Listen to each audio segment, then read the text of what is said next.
Hello, FlimsyLunchTray here with you today, and we're starting off on the matchmaker startup screen so you can see the lineup of my team and the enemy team.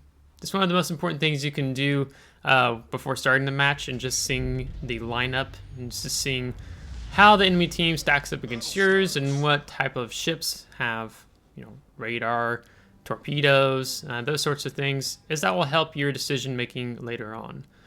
And I highlight that. I like to highlight that often, but I don't always do it all the time because I know just starting off in the battle makes most sense. But I want to help you guys out, so just know that that's a I would say it's a pro tip. So spend time on that before just clicking the start button going into the match.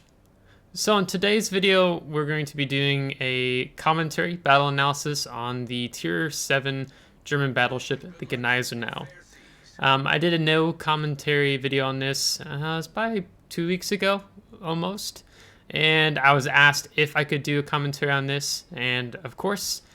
So this will be today's video, and then tomorrow's video will be a upgrading commander build of what I would recommend on the Gneisenau.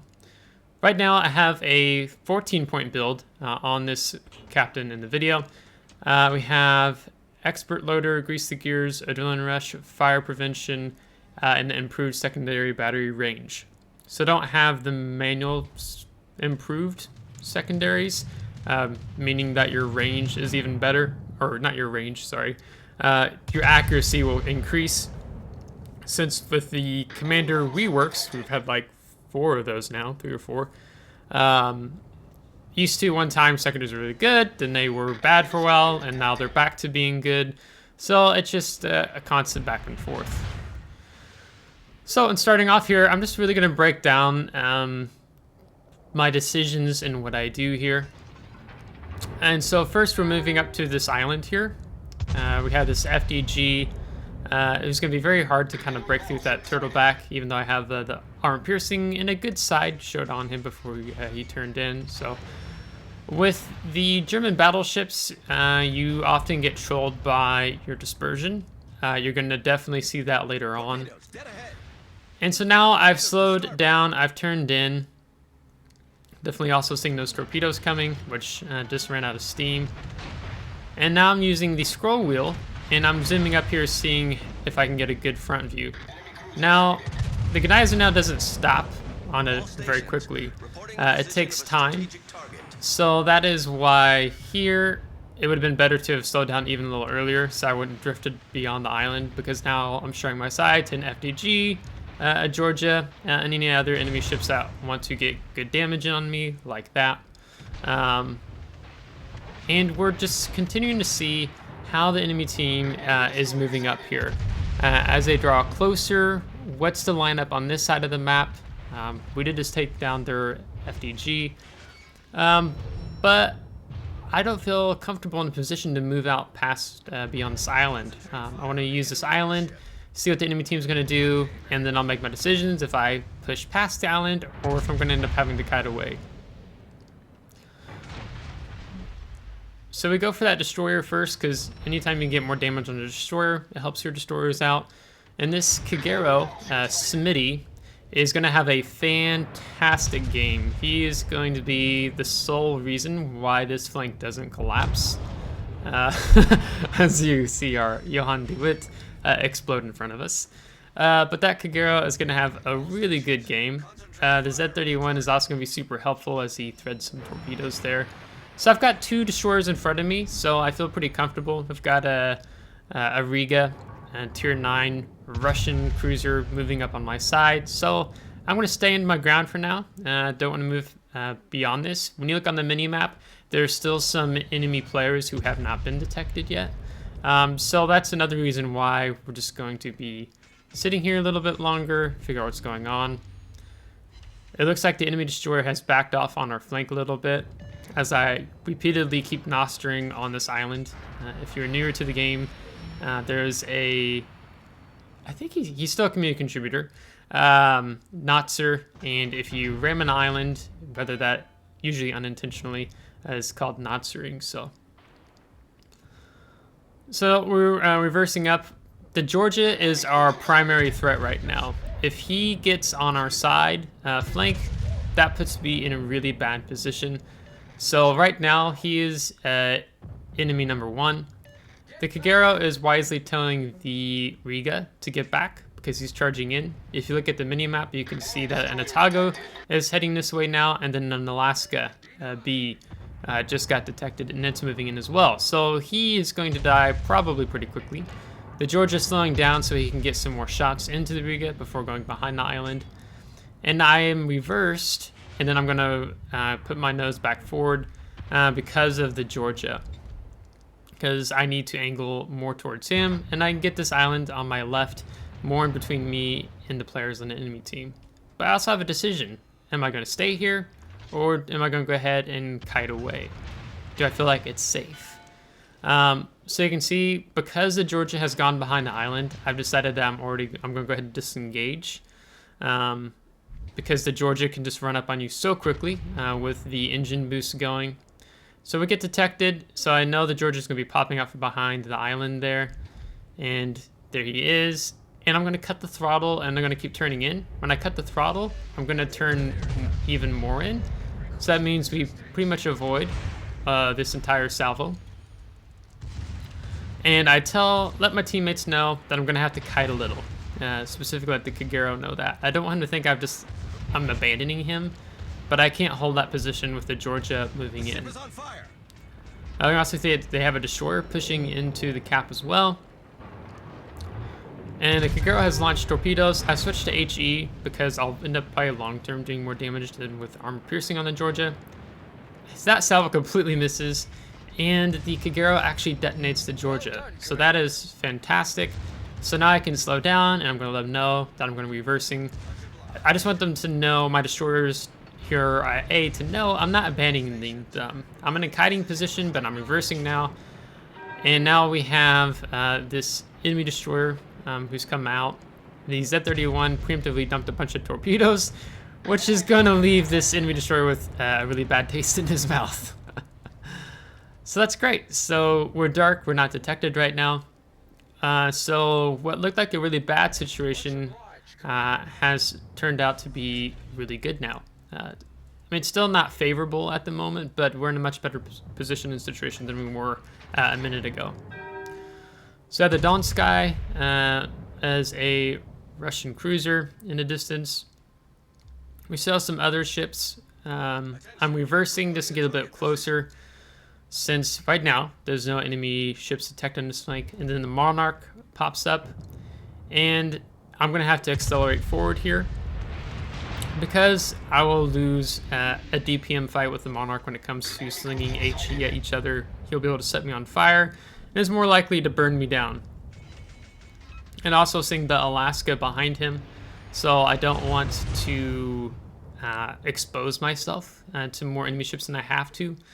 One of the things, especially in, I would say, brawling secondary battleships, you always want to be conscious of how many enemy ships can fire on you. You always want to limit that to, if you can, one-on-one engagements. But now we put the island between us and Alaska, so now it's 1 versus 3, and because the Monarch's pushing up. But you always want to try to use islands, which you'll see me do a lot in this video, this battle. Just trying to avoid damage I'm taking and limiting what enemy ships have firing solution on me or not. So this Monarch is pushing our Z-31, so I'm trying to keep the Z-31 in the game. I would like to help the Kagero with the Z-23, but the Kagero just knocked him out, so that's really helpful. Because you want to keep your destroyers in the game as long as possible, because that is ultimately usually what wins games. That by the end of the battle, it's how many destroyers your team has versus the enemy team. Now we get a really good broadside on the Monarch here. I'm thinking, oh, we're going to do a bunch of damage. Nope, just over 2,000. So 2 overpins, so 2 out of 6 landed those shells. So again, you'll see in more instances of the per se wonky German dispersion. We do also have 6-kilometer torpedoes, which we've not been in a situation to use yet. We have our heel. You can see I have spotting aircraft, and thankfully, we have the depth charge airstrike now. But there's no submarines in this battle, which is also nice, in addition to also no carriers in this battle, which again is also nice. I'm moved up here. I've put this island between me and the Alaska, and I'm really trying to finish off this Monarch. It would be really good to try to get him out of the game here. We get him down to 6,000, and I know from the last time he healed, I don't know if I haven't seen him use the heal yet, that he could have a heal coming up very soon if he's not decided to use it already. The Alaska took a blind shot at us and actually gets some decent damage in. He kind of guessed where we might be. So he seems to know what he's doing with how the battle's been progressing so far. So I go ahead and use this heal. I'm looking to see again, can I get shots on the Monarch? It's like, no, it's not worth it right now. I'm healing back up. It'll be nice to have some cooldown time too, since I'm only going to have one heal left after this. I get detected by a plane, and I'm like, why did I get detected by a plane? So I go ahead and shoot the Dawn Sky, and it doesn't occur to me that the plane that spotted me was coming into our cap. It is the enemy Atago, popping up his fighter plane. He wanted to see where I was at when he broke free of the island. So we immediately have switched fire to him. Now I'm reloaded here, and I don't shoot here yet because it looks like he's going to ground. So I'm waiting until he grounds. Okay, he grounds. He's going to probably start reversing. So I put the shot just behind the mid superstructure, and 1 out of 6 shells hit, but the one that hits is a Citadel. We did go ahead and preemptively dump some torpedoes just in case he kept pushing towards us, because I knew if just one of those landed, that would be super helpful.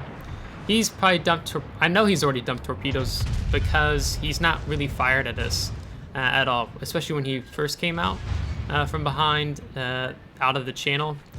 So that's why I had slowed down, and we're going to take one of those 4 torpedoes, unfortunately. So we're just not looking to be in a good situation here. So we're going to go ahead and accelerate.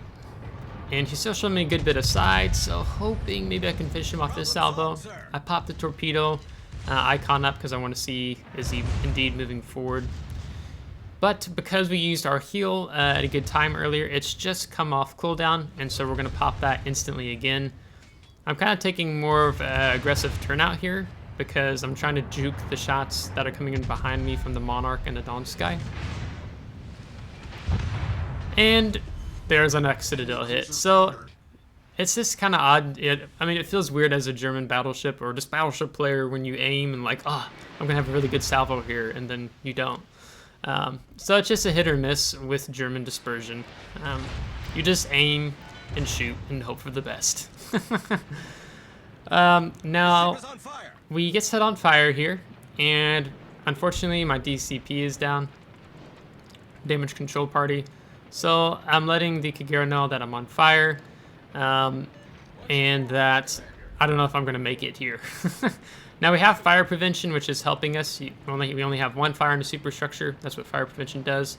But also accelerates how quickly the fire is put out, which you can see when you're watching that little triangle warning and icon, that it is disappearing quite quickly.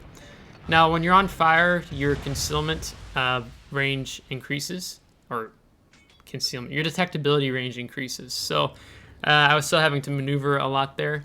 And then I noticed something really interesting here. This Alaska is not a radar Alaska. He is a spotter plane Alaska. So I don't know if I've seen that.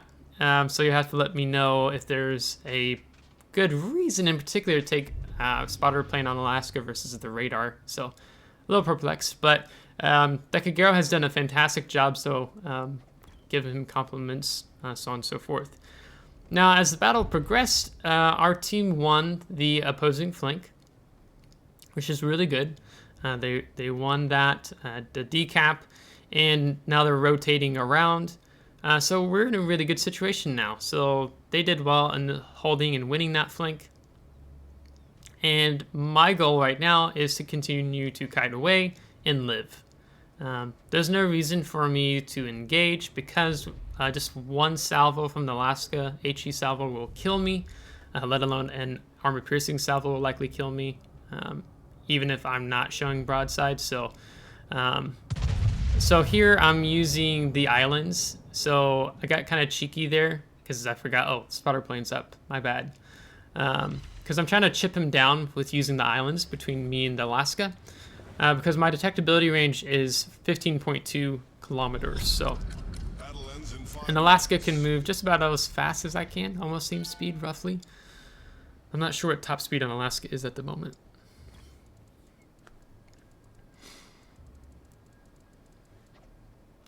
So I'm going to keep kiting away. My next objective is to get this big island. If you look on the mini map at my 2 o'clock, I plan to get in behind that island. And maybe if I give enough distance behind the island, I can get some shots up over it.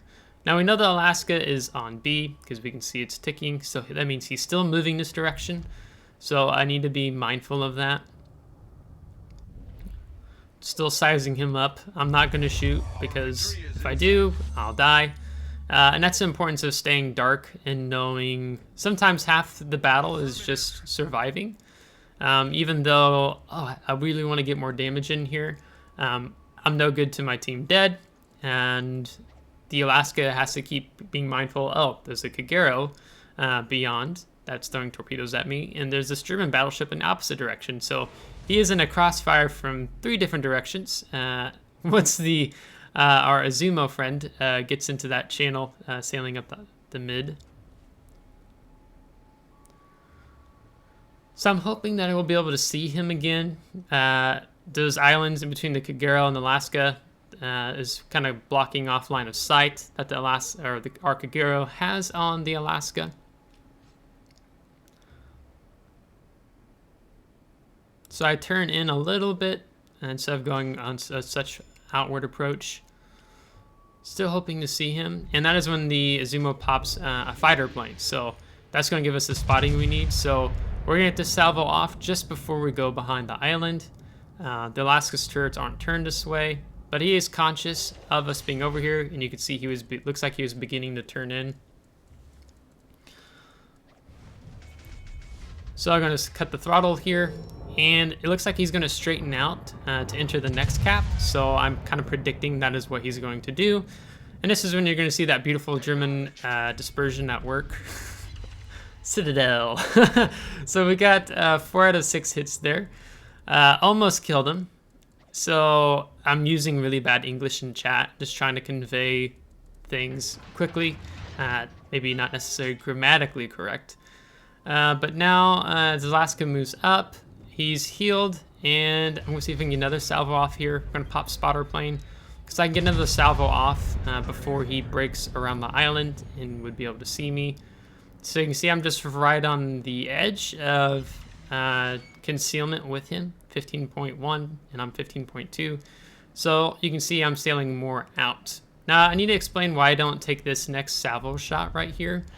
I have 1 turret here, he's turning, and the likelihood of 2 shells landing, I don't see being very good. If I'm going to take the risk, I want to fire all 6 guns, and we're not going to detect him again. Because Alaska can end me with 1 turret salvo versus my, wonky German dispersion that sometimes hits and sometimes doesn't. So at this point, we're going to win on points with caps. And again, hats off to the Kagero player. He did a really fantastic job, as was our Z31 on the A cap. It was a really good game. I mean, the ones where it's like you're not sure if you're going to make it and having to disengage is just, it's exciting to me as, I guess, I didn't get to brawl so much. This doesn't really showcase the brawling capabilities per se of the Gneisenau. It is fun. I've had battles where you get to get close in and use those torpedoes, get those more use out of your secondaries. But because they had asked to do a commentary battle of this, and I'm grinding up the German battleship line right now, I figured it makes sense to do an upgrade commander build series of the German battleship line from the Gneisenau, Bismarck, and up all the way to the Grosse Kurfürst. So we're in with over 507,000 credits, 7,830 base XP, or experience, sorry, 1,606 free XP, fireproof and dreadnought, again, living is half the battle. 124,000 damage, 3 citadels, 23 defended. So we're getting a lot of defended ribbons in there against that Alaska. And 60 secondary hits. So we got some work out of the secondaries. Second in place on a team with that nice 2,300 base experience. And you can see the Kagero did fantastic with his 3,178 base XP. Really good. Again, he did a fantastic job, as well as that said 31, helping on our flank. Detailed report, you can see more of the damage layout here. Potential damage, we took 1.7 million potential damage. Unfortunately, I didn't save a screenshot on the credits and XP, but you get to see that in our personal score overview with the credits, experience, and free XP that we earned. So in tomorrow's video, I'll be doing a upgrade and commander build of the Gneisenau. We'll talk about some different commander builds, some layouts of the ship. It's been fun going up the German line. If you are unaware, they are going to be moving the Großer Kurfürst, tier 10 German battleship, out of the tech tree line into the armory, where you will be able to purchase it for coal, I believe it will be. So you can grind it and get to it now for free, or we will have to end up buying it for coal later on. So that is why I'm grinding this line now versus later. And they're going to be placing the Großer Kurfürst with a different tier 10 battleship that will be moved in when they make that switch. It's early 2022. They haven't given us a specific date or time when they're moving that ship around, so, or switching them per se. So if you liked today's video, give it a thumbs up. If you did not, give it a thumbs down. Subscribe if you do want to see more. If you're subscribed, thanks so much. Make sure to watch Monday's video. There will be a giveaway video I'm doing next week. And who knows, maybe you'll win. Details in that video to come. So until next time, take care.